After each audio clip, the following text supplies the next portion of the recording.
മൂന്നാം ബലാത്സംഗ കേസിൽ അറസ്റ്റിലായ രാഹുൽ മാങ്കൂട്ടത്തിൽ എംഎൽഎയുടെ കസ്റ്റഡി കാലാവധി ഇന്ന് അവസാനിക്കും. വൈകിട്ട് 5 മണിക്ക് മുൻപ് രാഹുലിനെ കോടതിയിൽ ഹാജരാക്കും.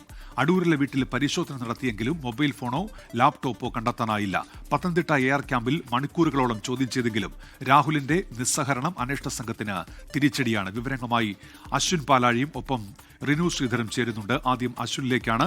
അശ്വിൻ, എപ്പോഴായിരിക്കും ഈ രാഹുൽ മാങ്കൂട്ടത്തിനെ കോടതിയിൽ ഹാജരാക്കുക? വിവരങ്ങൾ.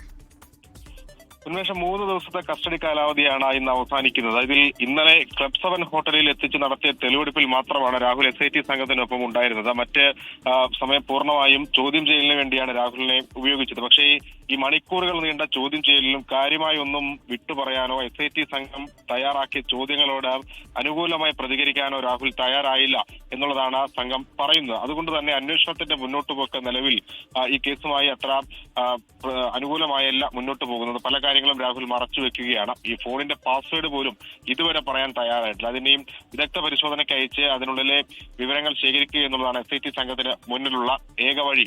ഇന്നിപ്പോൾ 2 മണിയോടുകൂടി മജിസ്ട്രേറ്റിന് മുന്നിൽ രാഹുൽ മാങ്കൂട്ടത്തിനെ ഹാജരാക്കും. തിരുവല്ല കോടതിയാണ് കസ്റ്റഡിയിലേക്ക് വിട്ടതെങ്കിൽ പോലും ഇന്ന് പത്തനംതിട്ട ജില്ലയിൽ പ്രാദേശിക അവധിയായതിനാൽ കോടതി അവധിയാണ്.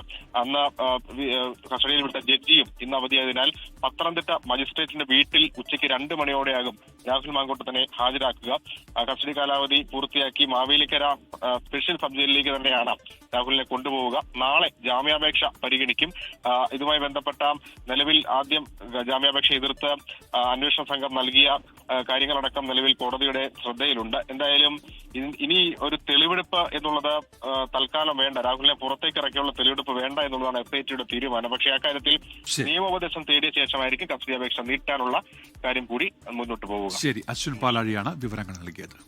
ലോകത്തെവിടെയായാലും ഏത് സമയത്തും 24 വാർത്തകളും ഓഗ്മെന്റഡ് റിയാലിറ്റി പാക്കേജുകളും എക്സ്പ്ലെയിനറുകളും വിശദമായി കാണാൻ ഞങ്ങളുടെ YouTube ചാനൽ നിങ്ങൾക്ക് സബ്സ്ക്രൈബ് ചെയ്യാം.